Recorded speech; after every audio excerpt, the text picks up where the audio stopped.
Next on Currents News, major action from Pope Francis to protect people from clerical sex abuse. He's issuing a new law today that applies to the church worldwide. Team coverage is coming up. The latest on big new tariffs that could hit home for most Americans as soon as tomorrow. We'll tell you what products are on the list. A school principal is barred from saying "God bless America." There's a lot of outrage over the ban. These two young men have made it to the highest rank in the Boy Scouts. I'm Emily Drewby, and that story is ahead.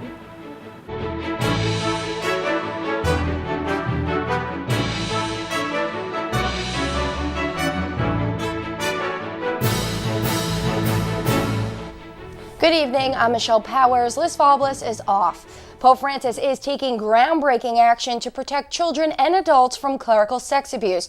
He's putting into force a new law that makes it mandatory to report wrongdoing. Melissa Butts is standing by at the Vatican with the latest on the new global standards, including an exclusive interview with the Holy Father's top sex abuse prosecutor.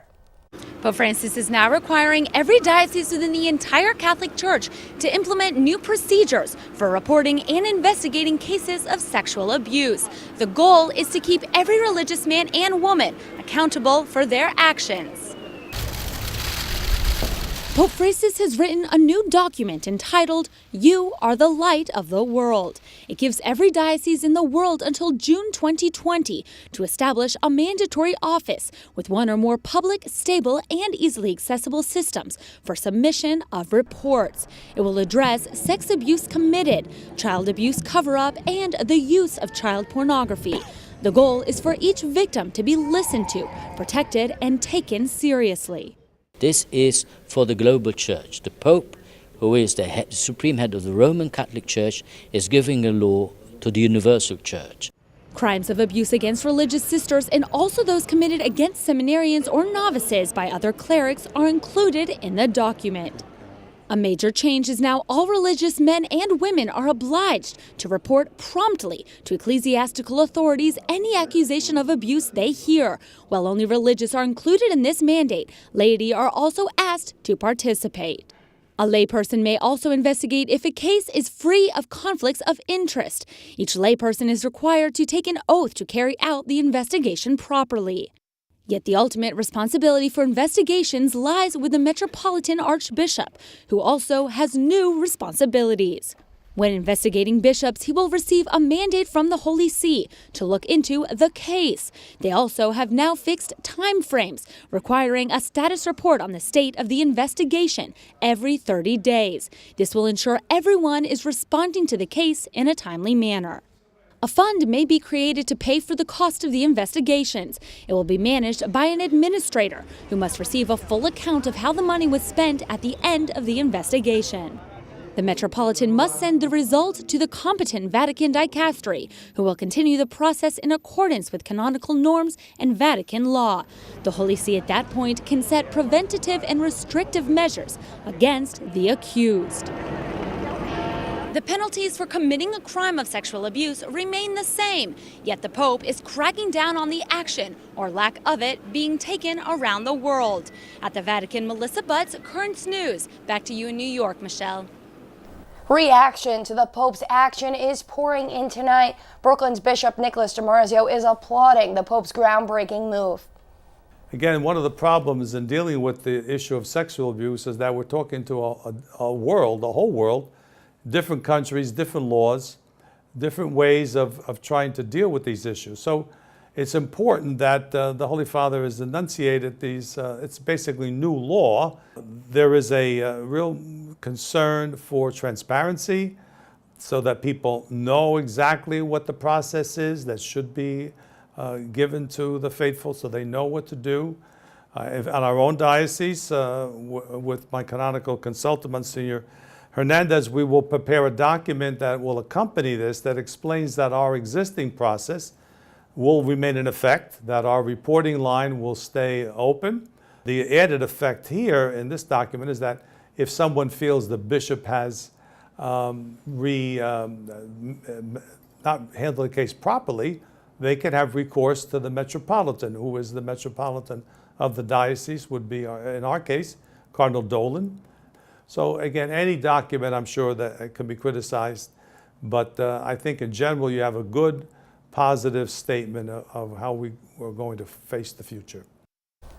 To contact the diocese's toll-free and confidential sexual abuse reporting line, dial 888-634-4499. And for more information, go to the Diocese of Brooklyn's website, dioceseofbrooklyn.org, and click on Protecting Our Children.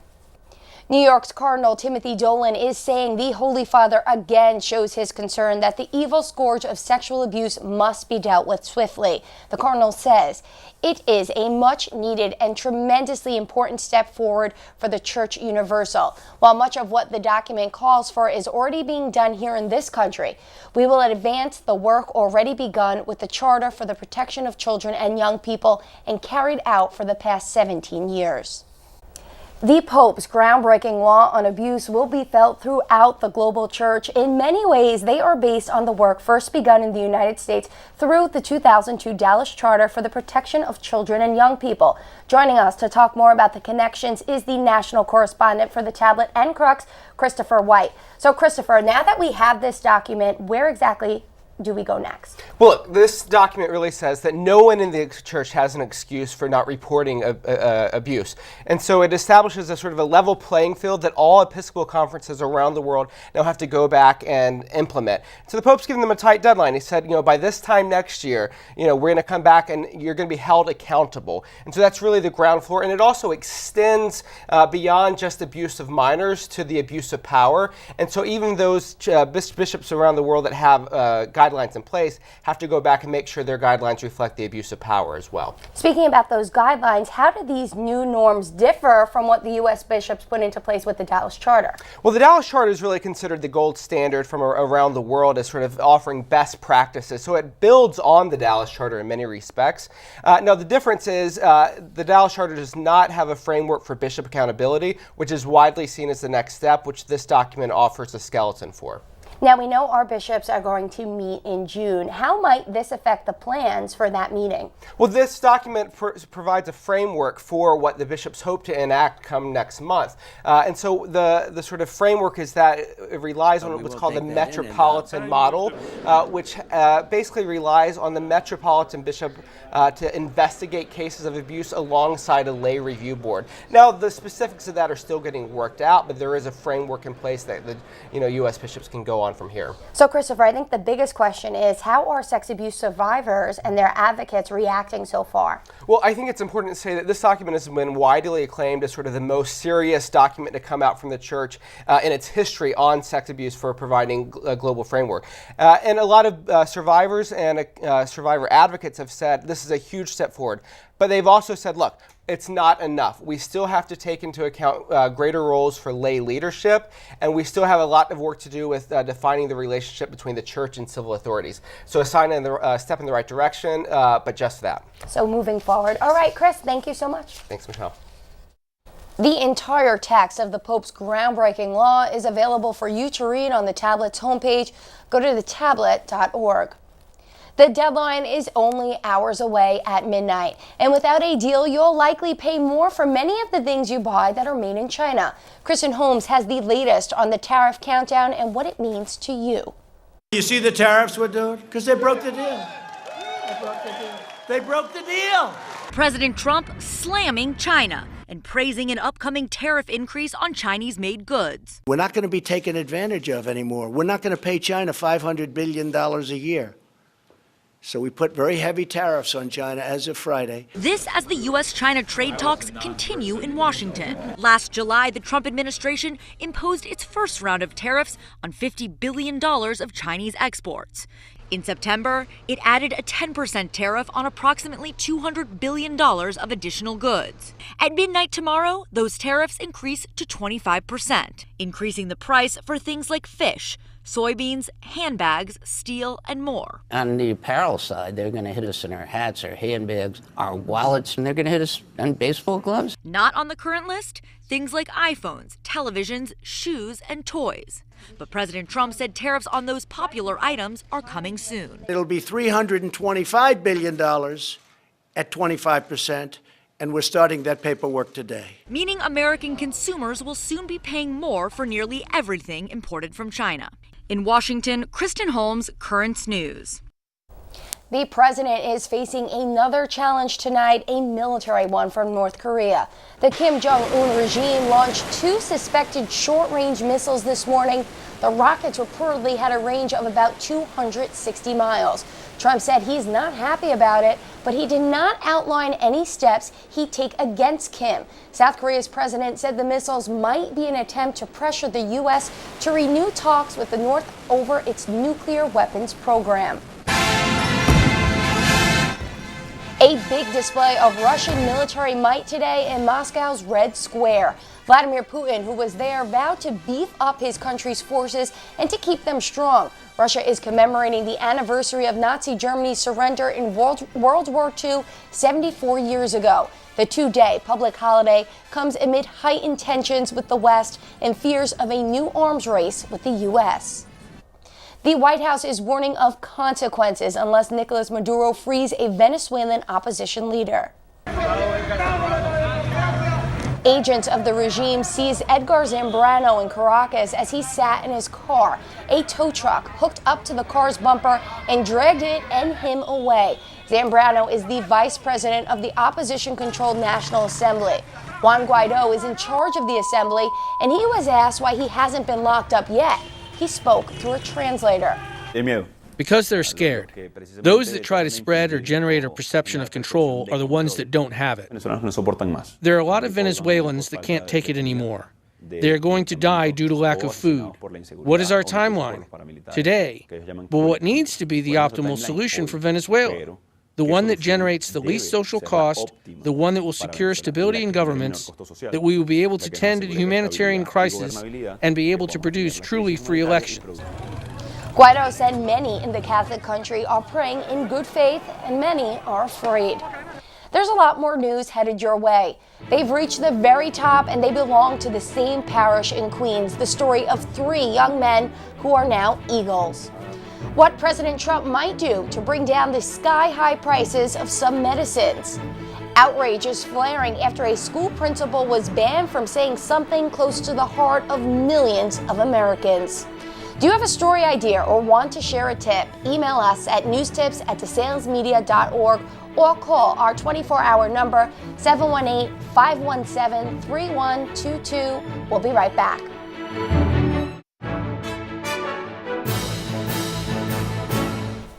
There are 3 young men from a Catholic parish in Queens who have accomplished something very rare. They've hit the very top of the Boy Scouts and now are Eagles. Currents News' Emily Drewby reports. It's definitely very special. Being a Boy Scout is a Kahn family tradition. I figured, this would be something, hopefully he would get some out of it like I did. My dad was a Boy Scout and he only got to star, so I wanted to beat him. With his Scoutmaster father at his side, Ryan Kahn not only advanced past the rank of Star Scout, he went all the way to the top. He's an Eagle Scout. The day of his Court of Honor may have been one of the best days of my life. Wow, I get a little misty now thinking about it. It was something quite special. A special accomplishment indeed. Only an average of 2% of Boy Scouts have advanced to become an Eagle Scout since the rank was started in 1912. That's because it's incredibly hard to do. A Scout must live by the Scout Oath and Scout Law, earn 21 merit badges, and they have to plan, develop, and lead a service project, among other requirements, and all before their 18th birthday. All tasks Bishop Nicholas DiMarzio, who was a Boy Scout, says builds character. They do well in life because they learned discipline and learned many skills that are important, and service, which is really part of what an Eagle Scout is about. Ryan, along with Vito Vaquero and Paul Russell, 2 other members of his troop, which is sponsored by St. Anastasia's Catholic Church in Douglaston, all rising to the Eagle Scout rank at the same ceremony together. After having done all the steps to get to here, it's nice to say that I'm here now. For their projects, Paul distributed 1,000 kits that will help health professionals get people's medical information quickly in an emergency.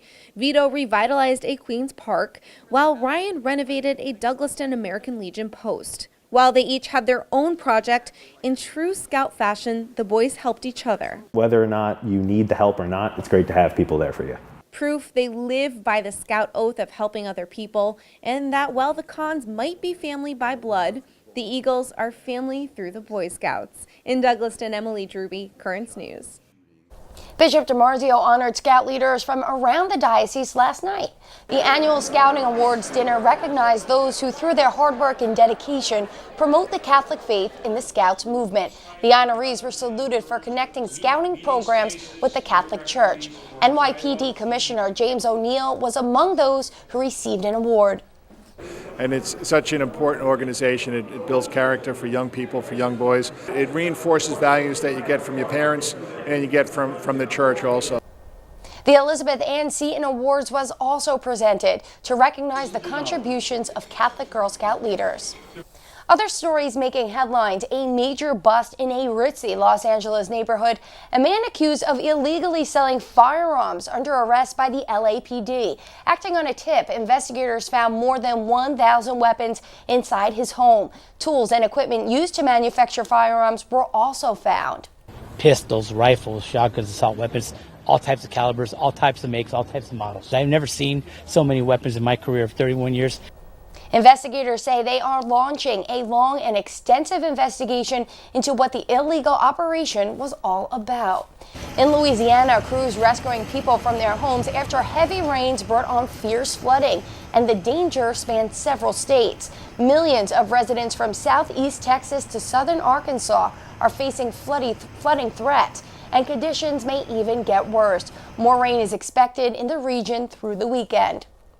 Shocking video shows how close one student came to dying in Norwich, New York. The student was just about to step off the bus. That's when the driver noticed a car was blowing past the bus's stop sign and pulled the student back, likely saving his life.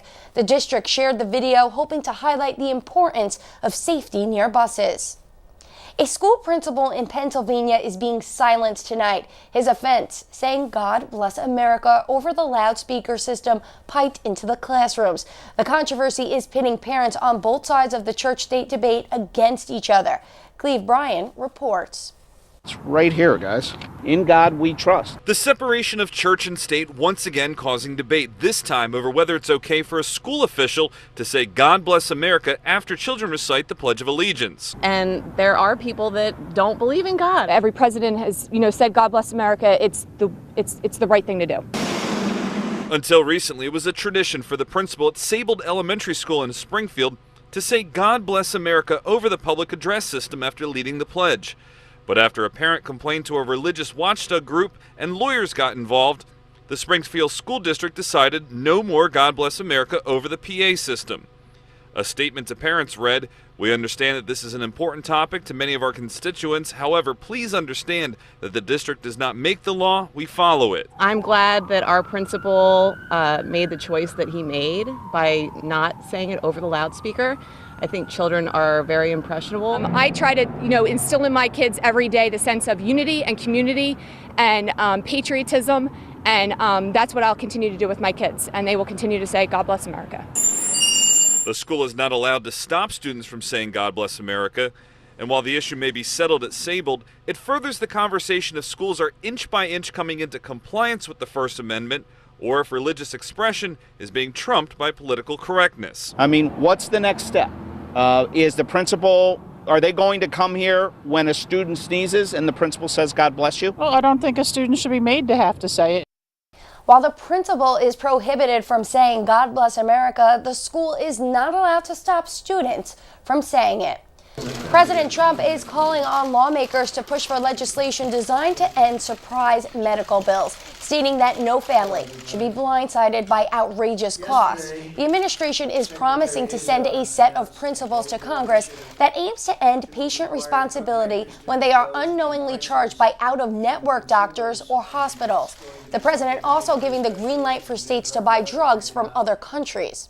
We've begun a bold initiative to reduce the price of prescription drugs. And last year, drug prices saw their first decline in 46 years. We may allow states to buy drugs in other countries if we can buy them for a lesser price. Surprise medical bills are a concern for Americans. Those who choose providers who are out of network face larger out-of-pocket costs. Still to come on Currents News, Pope Francis is defending a community of people who often come under attack.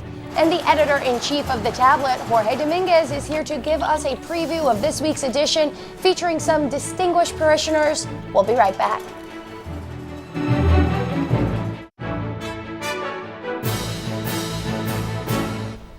Pope Francis met with members of the Roma community at the Vatican today, a community that consists of people who fend for themselves on the city streets. Taking note of some of their testimonies as they spoke about the prejudices they still face, Francis recognized their pain and assured them that they are an important part of the community. Ci sono cittadini di seconda classe, è vero, ma i veri cittadini di seconda classe sono coloro che scartano la gente. Questi sono di seconda, perché non sanno abbracciare. Francis asked the Roma to let go of their resentments because history will do their community justice. The latest edition of The Tablet is highlighting the wonderful work that so many parishioners perform for their churches, plus the powerful homily that was the centerpiece of the Mass of Hope and Healing. Editor-in-Chief Jorge Dominguez joins us now. Jorge, the distinguished parishioners, they're being recognized by Bishop DiMarzio. Tell us more about that story in The Tablet. Well, it is a very inspiring story because every year Bishop DiMarzio wants to recognize people who do special things for the church. It could be people who donate money to the church. It could be people who donate a lot of time and effort and work to the church. So in that sense, it's recognizing everybody who is important, those people who are very important in their parishes, and maybe nobody knows, but Bishop DiMarzio got all of them together to recognize them personally. He gave a medal to each of one of them. You know, it was a very moving experience. So from the smallest to the biggest, right? The Mass of Hope and Healing is one of the most important liturgies in the Brooklyn Diocese every year, and it's planned for survivors, by survivors. They invited Father Jeffrey Dillon to be the homilist this year. What makes him so special? Well, it is very special because Father Dillon, he was a victim of sexual abuse himself by a priest when he was a kid. And he was saying that the most important thing is to listen to the victims, and that's what Bishop DiMarzio does every year, every day. Well, Father Dillon was a victim talking to the people there about his experience. So he was saying, you have to listen to the victims, and people were listening to him at the same time. It was a very moving homily. You have to read the article. I will read the article. That sounds great. Thank you, Jorge. Thank you, Michelle.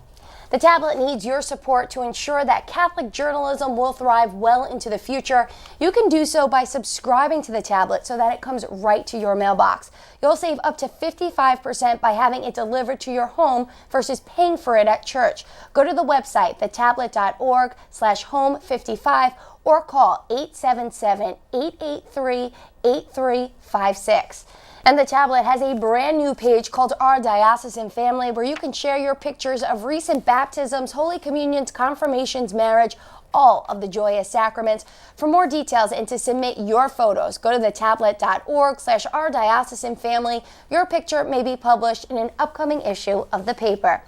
That is Currents News. I'm Michelle Powers. Thank you for joining us because we are putting your faith in the news. Hope to see you again next time.